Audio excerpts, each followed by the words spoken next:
The first thing I noticed about the palace was the silence. Not the peaceful kind. No, the silence was sharp, alert, and heavy, like a hell breath stretched across miles of alien marble. Every corridor of the Varelian royal spire echoed with restrained power. Bioluminescent veins pulsed faintly beneath translucent walls, shifting colors in response to unseen currents of thought and emotion. Even the air itself felt intelligent, as if it were listening. I did not belong here. I was human, Lieutenant Elias Rourke of the Terran Diplomatic Corps, standing alone at the heart of the most feared empire in the Orion Reach. The Varelians were ancient, tall, and beautiful in a way that made the mind uneasy. Their skin shimmered like polished obsidian streaked with living light. Their eyes reflected centuries. And their queen had summoned me. The reason was simple, at least on the surface. First contact negotiations had stalled. Earth wanted peace, trade, and shared star routes.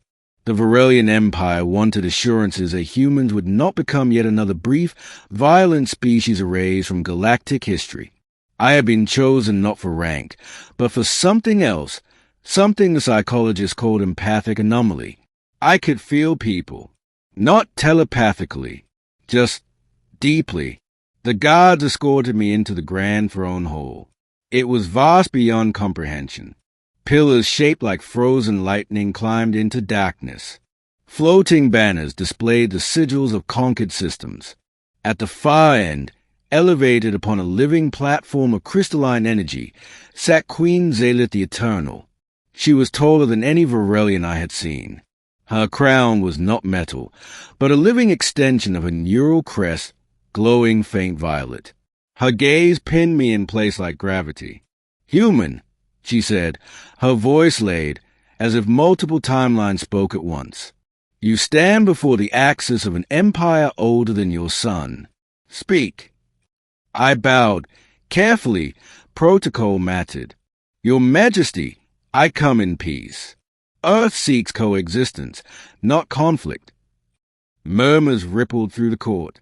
Skepticism, amusement, contempt. Zalith studied me for a long moment. Then her eyes narrowed, not in anger, but in calculation. "You feel differently than your kind," she said. "You listen." Before I could respond, something moved. A soft pattering of feet echoed from a side corridor. Too light, too fast. Heads turned. Guards stiffened. Energy spears hummed to life. And then she appeared. The Queen's daughter. She was smaller than the others, her bioluminescence brighter and less controlled, flickering like starlight caught in a child's breath. Her eyes, wide, silver, curious, locked onto me with shocking intensity. "Eli," she said. She ran. Gasps exploded across the throne hall. Guards lunged forward. Advisors shouted warnings in harmonic bursts of sound. Even Queen Zalith rose halfway from her throne. But it was too late.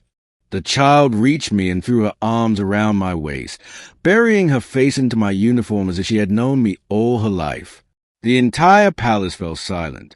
I stood frozen, heart hammering, terrified to move. Varelian law was merciless. Touching royal blood without permission was a capital offense. Being embraced by the heir to the empire? That was unthinkable. Slowly, I looked down. She clung to me with absolute certainty. "I found you," she whispered, her voice trembling with joy, just like in my dreams. Queen Zalith descended from her throne in a single, fluid motion. Every step radiated controlled fury. She stopped inches from me, towering above us both. "Daughter," she said softly, dangerously, "release the human." The child tightened her grip.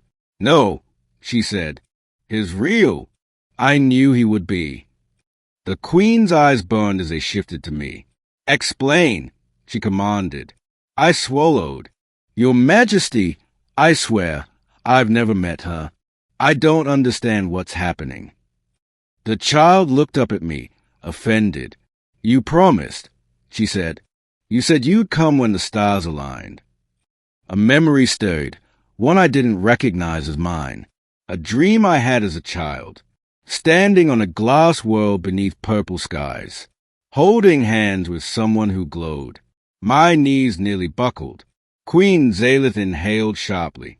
Her fury gave way to something far worse, realization. She is bonded, the queen whispered. The court erupted. Bonding among Varelians was sacred, rare, and irreversible. It occurred when two consciousnesses resonated across time itself. It was believed impossible with non-Varelians. Impossible until now. The queen raised a hand, and silence returned instantly. "My daughter," she said, kneeling before her, an act that shocked everyone. "Tell me what you saw." The child turned to her mother, eyes shining. "When I sleep, I walk the future. I saw him standing alone while worlds burned. I felt his sadness. I reached out, and he answered. He didn't know, but he heard me." The queen's gaze returned to me, no longer hostile, but wary. "You carry grief," she said, "and hope, a dangerous combination." "I didn't choose this," I said quietly, "but I won't hurt her." "I know," the child said immediately. Days passed in a blur. I was not imprisoned, but neither was I free.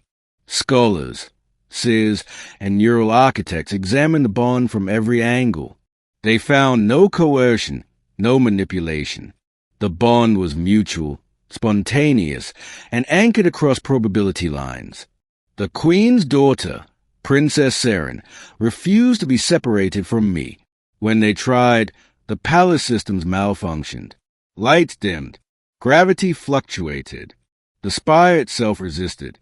"She stabilizes through him," one scientist reported, "and he amplifies her." Queen Zalith summoned me privately.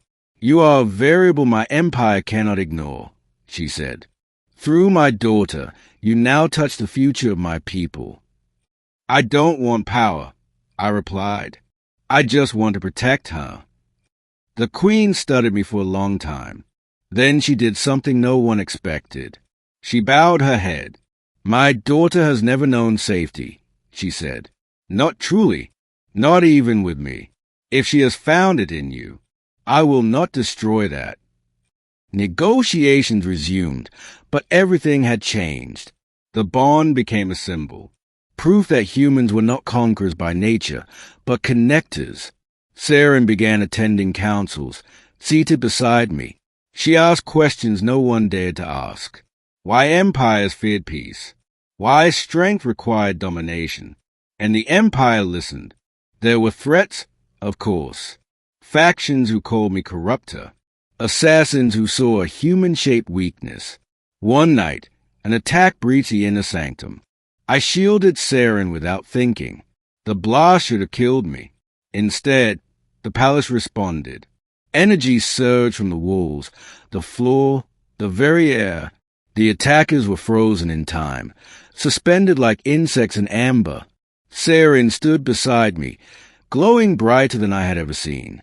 "You are under my protection," she declared. In that moment, the galaxies shifted.